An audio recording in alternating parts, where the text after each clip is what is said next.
This is a demonstration of the PS Classic SD storage expansion. First, an overview. This board lets you add internal storage through a micro SD slot to your PlayStation Classic. It works with both Project Eris and AutoBlame while still letting you use both controller slots. As an example, here is a board installed to a console flush with AutoBlame. You simply turn it on as normal, AutoBlame starts, and you choose whatever you have previously put into the SD card. Here, as an example, is me just choosing rival schools. If you're not familiar with flashing a custom firmware on a PlayStation Mini console, please check out guides on using either Project Eris or AutoBlame. Keep in mind that adding games always requires you to put your SD card into your PC if you wish to add more. This is the reason I wanted to keep the slot itself in a moderately easier area to access by only needing to unscrew the bottom screws of the console. I may change that in the future, but for now it'll have to do. As a side note, I do have another model that I am currently not selling, what I consider the plus version of the board, where it uses another USB slot. The USB controller of the Mini can handle 4 slots natively, and I thought this would be where you could use something like a Wi Fi module to keep it internally. Personally, I don't think Wi Fi is something you need to have on this console permanently, and it's just something you typically do to set up certain features in either RetroArch or Emulation Station. Either way, I only have a couple of these on hand, but figure that the standard board is fine considering you can still use a Wi-Fi dongle on the second port if you so wished. But if demand ever increases, I will get more, so please let me know. On to the installation. I will warn ahead of time that the installation itself I consider a bit more advanced. Notably, this installation requires lifting the middle 2 legs of the second USB port and is the most difficult part of the installation. Additionally, I will warn that you run the risk of destroying your second USB port if you don't know what you're doing. But if you know what you're doing, then by all means. I am currently searching for a USB port that can be used as a replacement to recommend people just in case, and will let everyone know when I find one. For those who wish to proceed, I can present some tips. Number 1, install your software first.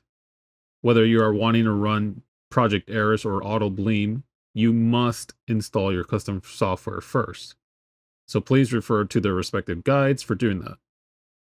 Number 2, all the soldering points on the USB port have an adhesive that needs to be dissolved and removed first. If you take your tweezers, you can see that you can scratch off some of the adhesive. You can either scratch it off entirely or dissolve it with something such as isopropyl alcohol. The adhesive on pin 2 and pin 3 especially will need to be removed thoroughly so you can lift the legs with some heat. The idea is to have both middle legs of the USB port lifted and in an upward position. Again, this is just the middle legs.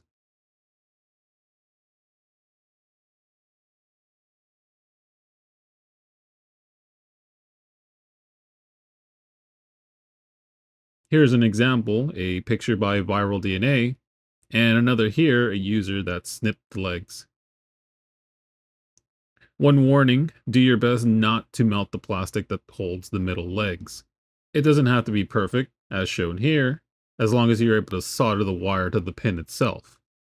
If you burn through the plastic too much, the pin becomes loose, and pushing in a USB controller will push the pin out from the back. Number 3, with the legs lifted, you then align the 4 pads on the board to the pads on the USB. At the same time, align all 3 mounting areas to their mounting planes. When you have everything aligned, tape down the board and solder in the mounts.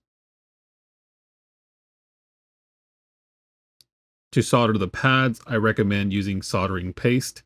To make it easier, simply put a generous amount, hold the iron on the pad of the mod board, and let the solder flow downwards. Once again, you hold the iron to the pad and you just let the solder flow down. You then take a piece of wire and solder one to each of the data pads on the board. Because of a design error on my part, if you have a version 2.2 board, you must cross the cable to the USB pin. D- wire solders to pin number 3 of the USB, and D+ solders to pin 2. If you have a 2.2B board, you do not cross the wires. You just go straight. Number 4, the PlayStation Classic Mini is strict when it comes to power delivery, and a power mod may be necessary if you find yourself not being able to boot into the firmware or are using devices that take in more power than provided. If you plan on using a board as is with the standard controllers, by my tests, it has worked with no power mods. This is also depending on how good your power source is. Remember that a 5-volt 1-amp power adapter is best. If you, however, have devices that need more power, you will be needing to do a power mod.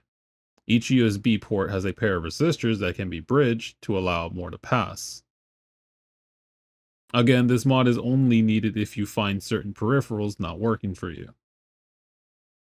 That is all for now. Take your time with the installation and hope you guys enjoy.